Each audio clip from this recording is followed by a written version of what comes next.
Di awal film, kita diperlihatkan kepada Arthur Bishop, si pembunuh bayaran yang sedang bersantai di kapal pesiar miliknya. Kini ia sudah hidup tenang setelah kejadian pada 5 bulan yang lalu di sebuah pom bensin. Saat ini, Arthur sendiri menetap di kota Rio de Janeiro, Brazil, dan ia sudah mengganti namanya menjadi Otto Santos. Setelah itu, ia pergi ke perbukitan karena di sana terdapat sebuah restoran dengan pemandangan yang eksotis. Saat ia menikmati sebotol minuman, datanglah seorang wanita bernama Kaurir dan menawarkan sejumlah pekerjaan, yaitu membunuh 3 orang, namun harus terlihat seperti sebuah kecelakaan. Meski awalnya Arthur berusaha menyembunyikan identitasnya, bahkan mengaku tidak bisa berbahasa Inggris, namun pada akhirnya ia tak bisa mengelak saat si Kaurir membongkar rahasia Arthur dengan memperlihatkan bukti video bahwa Arthur telah merekayasa kematiannya sendiri. Ia mengancam bukti tersebut bisa saja sampai ke pihak yang berwajib kalau Arthur menolak tawarannya. Arthur lalu berpura-pura mempertimbangkan tawaran si Kaurir. Saat ia beralasan akan menelpon seseorang, Arthur lalu mengambil kesempatan memotret wajah si Kaurir dan kemudian memulai perkelahian.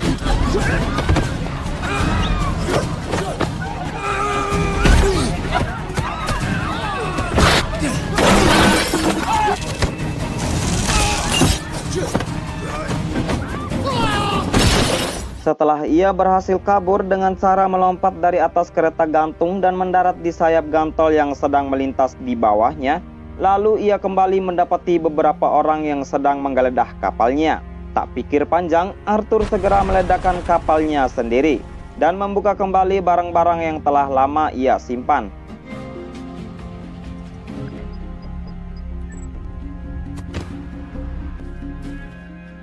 Beralih ke Koh Lipe, sebuah pulau yang terletak di Thailand Selatan.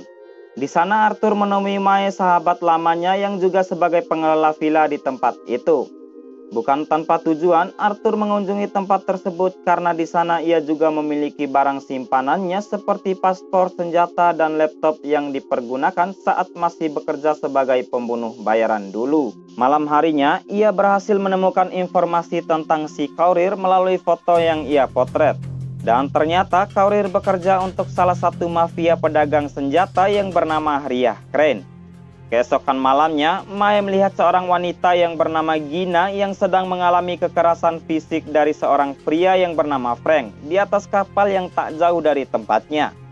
Mae segera memberitahu Arthur untuk menyelamatkannya, karena khawatir ia bisa mati jika mengalami kekerasan secara terus-menerus. Meski awalnya Arthur menolak untuk ikut campur, namun akhirnya ia turun tangan juga setelah didesak oleh si Mae.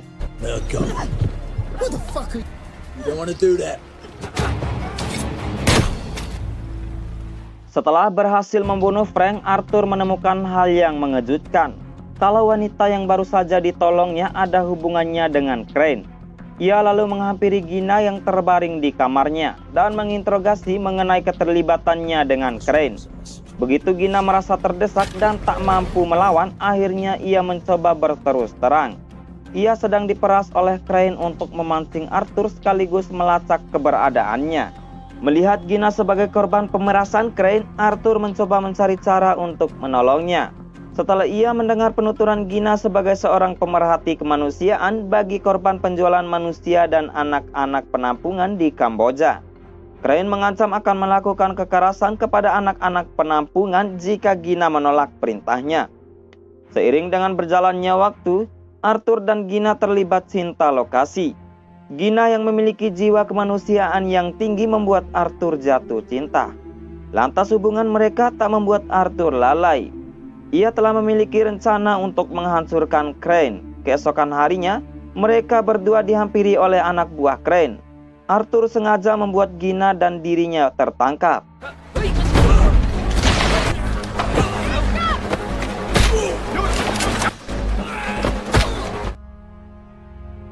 Arthur lalu dibawa ke Bangkok bertemu dengan Crane. Ia duduk di atas kursi yang telah dipasangi senteks yang memastikan Arthur tak akan menolak tawaran Crane. Ia ditugaskan untuk membunuh 3 orang dan harus terlihat seperti sebuah kecelakaan.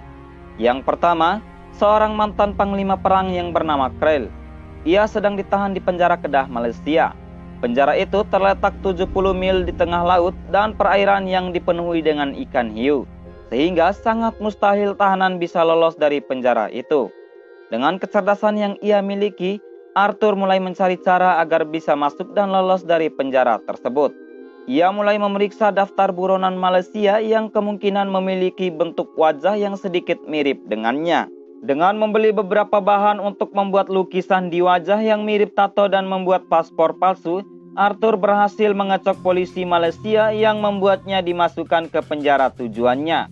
Ia kemudian mempelajari situasi serta mendengarkan beberapa informasi dari napi lain tentang Kriel yang memiliki beberapa pengawal yang melindunginya.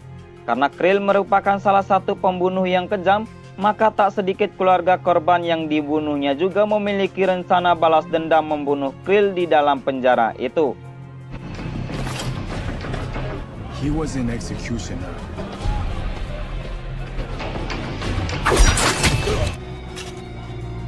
Arthur sukses menarik perhatian Kriel saat berhasil menggagalkan upaya salah satu seorang napi yang ingin menusuk Kriel dengan senjatanya. Sebagai tanda terima kasih Kriel, ia pun mengundang Arthur makan malam bersama di tempatnya. Namun Arthur berpura-pura menolak dengan alasan ia tak suka jika makan malamnya dihadiri banyak orang. Tentu saja Arthur ingin agar ia dapat melancarkan aksinya dengan mulus. Kriel dengan senang hati menyetujui keinginan Arthur tanpa rasa curiga sedikit pun. Ia memutuskan untuk tidak mengundang anak buahnya. Saat memasuki ruangan pribadi milik Kriel, Arthur berpura-pura meladani ucapan Kriel dan akhirnya menjepit lehernya memakai tongkat hingga pingsan. Ia lalu mencampur beberapa bahan adiktif lalu mencekoki Kriel hingga tewas. Ia mengecok anak buah Kriel dengan mendudukkan tubuh Kriel seperti posisi orang yang sedang berdoa. Tugas Arthur membunuh Kriel telah selesai. Saat para napi diperintahkan untuk berkumpul, ia mulai mengeluarkan bahan peledak yang disimpannya dalam bungkus permen dan memasangnya di salah satu lubang tembok penjara. Namun aksinya terpantau oleh petugas CCTV. Beruntung, ia masih sempat kabur dengan melompat ke laut. Tak jauh dari penjara, sebuah kapal telah menunggu untuk menjemput Arthur. Begitu ia naik ke kapal, Arthur segera meminta untuk dihubungkan via video call kepada Gina untuk memastikan ia baik-baik saja. Arthur lalu diberi tugas kedua, yaitu membunuh Adrian Koch yang kini sedang berada di Sydney, Australia. Ia adalah pengusaha tambang sekaligus penjual senjata terbesar di Asia dan Australia. Saat panggilan video telah berakhir, Crane melepas borgol di tangan Gina dan memberitahu jam yang dipakai Gina adalah barang kesayangan milik Arthur yang didapatkan dari ayahnya. Maka dari itu, Crane berkesimpulan saat ini Gina adalah orang yang sangat berarti bagi Arthur. Dan sepertinya Crane ingin memanfaatkan Arthur yang akan melakukan apapun demi Gina. Di pusat kota Sydney, sebuah apartemen milik Adrian Koch yang memiliki kolam renang cantilever memiliki struktur material kaca yang sangat kuat. Arthur mulai menyusun rencana cerdas untuk masuk ke apartemen tersebut. Ia menyamar sebagai calon buyer yang akan membeli salah satu apartemen Adrian. Arthur mengalihkan perhatian sales dengan cara melakukan panggilan memakai nomor private dan dengan cepat memotret kunci apartemen yang terletak di atas meja untuk diduplikat. Di penginapan, Arthur melakukan serangkaian uji coba dan sukses membuat bahan yang dapat menghancurkan kaca yang sangat tebal. Ia lalu beralih penyamaran sebagai petugas pembersih kaca gedung. Setelah melewati serangkaian adegan yang memicu adrenalin, Arthur sukses melancarkan aksinya dengan mulus.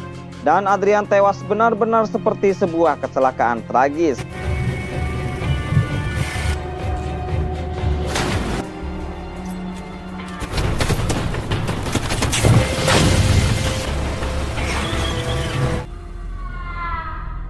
Kemudian Arthur kembali dihubungkan dengan Gina melalui panggilan video.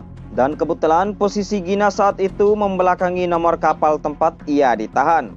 Gina sengaja mengubah posisi kamera dan pura-pura memperlihatkan jam Arthur yang katanya rusak. Namun aksinya segera dihentikan oleh anak buah Crane. Berbekal tangkapan layar, Arthur menghubungi pihak asuransi dan meminta pelacakan posisi kapal dengan menyebutkan nomor kapal Crane. Setelah mengetahui posisinya, Arthur segera menyusulnya dengan menggunakan helikopter. Ia membantai anak buah Crane hingga dilumpuhkan dengan sengatan listrik.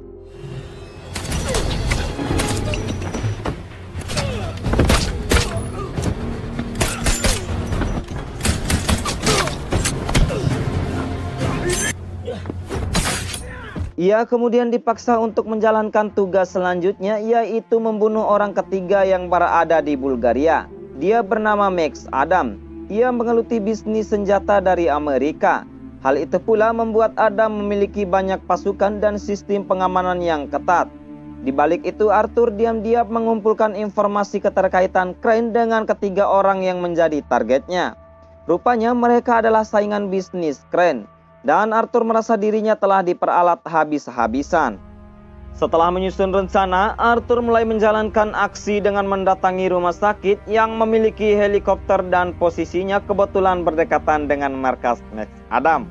Di bagian utama rencananya, Arthur menembak seorang penjaga yang berada di rooftop rumah Max Adam. Setelah itu, ia menghubungi rumah sakit agar menjemput penjaga yang terluka menggunakan helikopter. Di saat para tenaga medis lengah, Arthur langsung memasuki bagasi helikopter lalu mendarat di markas Adam dengan mulus. Lalu ia memasang alat yang mampu menghancurkan sistem kamera CCTV yang mengecoh petugas penjaga keluar markas. Setelah berhasil masuk dan melumpuhkan beberapa petugas, Arthur menyusup ke ruang pribadi Adam melalui saluran udara. Dan Adam baru menyadarinya saat berada di dalam. Namun kali ini Arthur tak ingin membunuh Adam. Ia mengajak Adam bekerja sama untuk menghancurkan Crane. Setelah menceritakan peristiwa dua orang yang telah dibunuhnya dan Crane ingin melenyapkan Adam satu-satunya saingan bisnisnya yang masih tersisa. Mendengar penjelasan Arthur, Adam menyambut baik tawaran itu. Mereka merekayasa kematian Adam seolah-olah ia terkena ledakan dan terjatuh ke dalam air. Di bawah, Arthur telah menunggu dengan tabung oksigen dan membawa Adam bersembunyi selama beberapa hari. Sedangkan dirinya akan memancing anak buah Crane untuk datang melihat mayat Adam yang ada di kapal selamnya sendiri. Usai dihubungi Arthur, Crane memerintahkan anak buahnya mengecek mayat Adam sekaligus membunuh si Arthur. Terlihat Crane memang tipe manusia yang licik dan tidak bisa menepati janji. Sementara Arthur mulai mempersiapkan jebakan untuk menyambut anak buah Crane. Saat anak buah Crane telah tiba, Arthur mulai membantai mereka satu persatu dibantu dengan perangkap yang telah dipasangnya.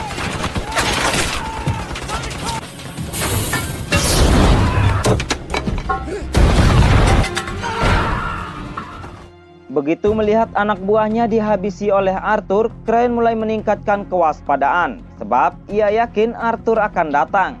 Tak berselang lama, Arthur muncul dari dalam air dan mulai menyerang anak buahnya Crane.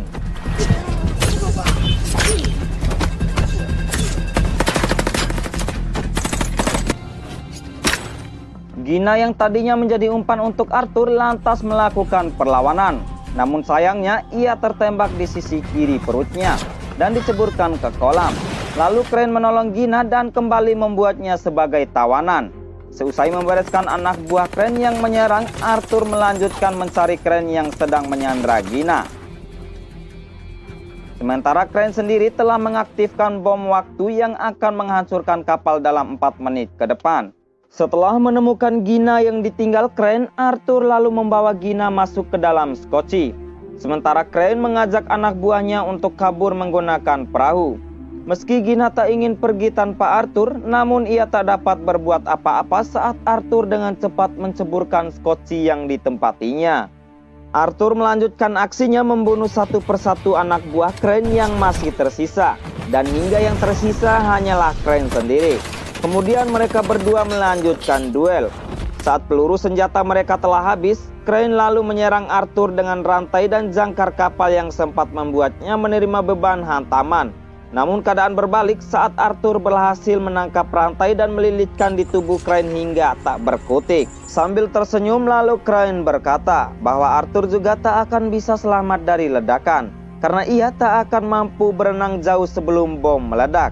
Rupanya Arthur telah memikirkan semua dengan matang.